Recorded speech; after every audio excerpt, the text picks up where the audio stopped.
Listen up, tomorrow I'm definitely taking down that bad guy for my sister-in-law. But guess what?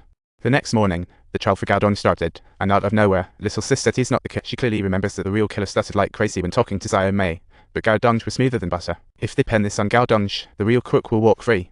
Everyone was shocked, except for the angry guy. Only King Ji was turning red, saying, "You already got my wife killed. Now you want to let the killer off the hook." Qiang Ji was burning with rage, ready to tear into Little Sis, but she was as calm as if sipping tea.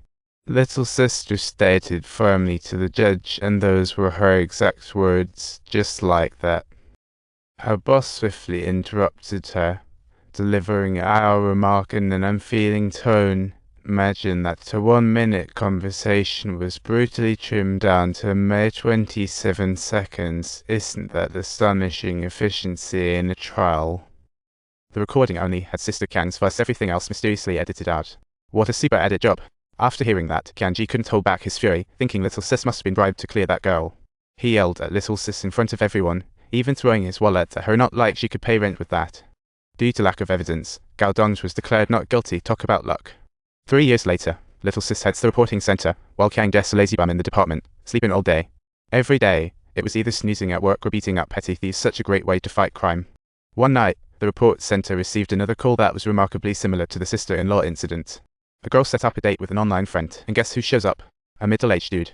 What a weird day. The uncle said if the date goes well, he'd give her 100,000 won as a first love gift. What a suspicious deal. The girl thought about leaving, but money talks, so she decided to follow him for a quick cash grab. But as they walked, she realized he was taking her to a deserted place. She thought, this can't be good. The girl quickly made an excuse to leave, and suddenly, the mood got tense. The uncle showed his true colors, looking like he'd just spotted his prey. What a wolf in sheep's clothing.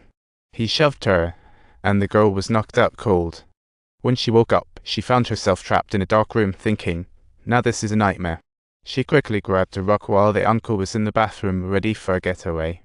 She staged an escape scene, a real little genius. Little Sister happened to receive an emergency call, and it was precisely at this moment that her newly promoted older sister, Ju Mei, answered it. After assessing the situation, Ju Mei quickly advised her to switch to silent mode. What a smart move. Then she reassured Little Sis that help would arrive in 10 minutes. Just hang tight and don't worry. To convince Qiang Ji, Ju Mei even called in a SWAT officer for reinforcement. Qiang Ji was reluctant at first, but since this case hit too close to home, he agreed. They quickly arrived at the crime scene, and Ju Mei was coordinating from afar. As the uncle went downstairs, Little Sis cautiously slipped out. What a thrilling escape. Hearing the uncle coming back, Little Sis quickly ducked aside. Brave and cunning she is. Hi quickly, Little Sister, don't make a son, do it now. The killer pushed the steel door open, a little more force and it would have been tragedy for Little Sis. He kept searching, trying to lure out Little Sis with a crafty villain. Fortunately, Little Sis' phone charm caught his eye. Talk about a lucky break. This time, it was a contest to see whose stomach could stay quieter. The little girl tightly bit her lip, absolutely terrified of being discovered by others. Thinking she was safe, she grabbed her phone to call the cops, but that monster found her again. The whole police station went into a frenzy. The killer was ready to make a move on Little Sis again. He shouted out his little sister's name while forcibly dragging her inside. What an astonishing and terrible show it was.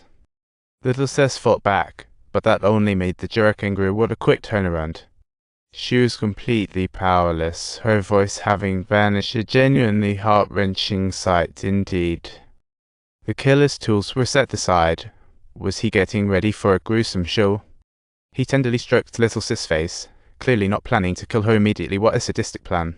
Glancing at the knives, he seemed unsatisfied and grabbed a bloody hammer from his stash. As he raised the heavy hammer high above, Little Sister's natural instinct kicked in, and with remarkable agility she cleverly evaded the fatal blow. At that very moment, Qiang Ji also arrived at the scene, but only found lights continuously twinkling. Absolutely nothing suspicious here. Hearing the rotating sound, inspiration struck. This had to be the scene of the crime. He recalled that there was a building here, most likely concealing a rather cunning man inside it.